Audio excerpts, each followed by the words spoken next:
घरगुती उपाय. 1. कडुलिंबाची पानं डाळीमध्ये ठेवल्याने कीटक डाळीत लागत नाही. 2. तूर डाळ बनवताना त्यात थोडेसे मेथीदाणे टाकल्याने डाळ खराब होणार नाही. 3. बटाट्याचे पराठे बनवताना बटाट्याच्या डब्यात कसुरी मेथीसोबत हिरवी कोथिंबीर घातली तर पराठे अधिक रुचकर होतात. 4. मेथीला मीठ लावा, थंड पाण्यात 1 मिनिटात भिजवा, पिळून घ्या, पॉलिबॅगमध्ये भरून फ्रीझरमध्ये ठेवा. 5. वांग्याचे तुकडे मीठ किंवा लिंबाच्या पाण्यात 5-10 मिनिटे ठेवा, ते काही काळ काळे होणार नाहीत. 6. शिजताना फ्लॉवरमध्ये लिंबाचे तुकडे किंवा थोडी साखर टाकल्यास फुलकोबी पांढरी राहते आणि तुटण्यापासून वाचते. 7. पनीर कडक होण्यापासून रोखण्यासाठी कापलेल्या टोकांवर बटर लावा.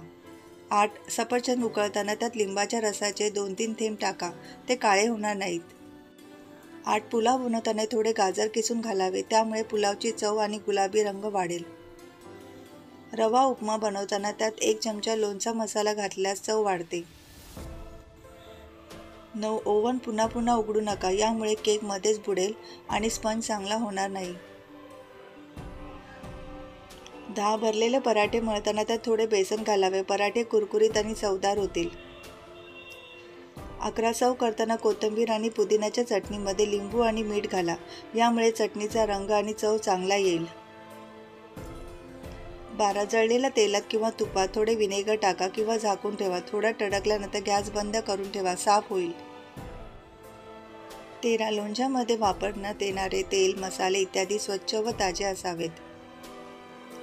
14. सूप घट्ट करायचे असल्यास त्यात थोडे तांदळाचे पीठ, भाजलेले पीठ किंवा बेसन घालावे, म्हणजे घट्ट होईल. 15. शिजवताना फ्लॉवरमध्ये लिंबाचे तुकडे किंवा थोडी साखर टाकल्यास फुलकोबी पांढरी राहते आणि तुटण्यापासून वाचते. 16. पनीर कडक होण्यापासून रोखण्यासाठी कापलेल्या टोकांवर बटर लावा.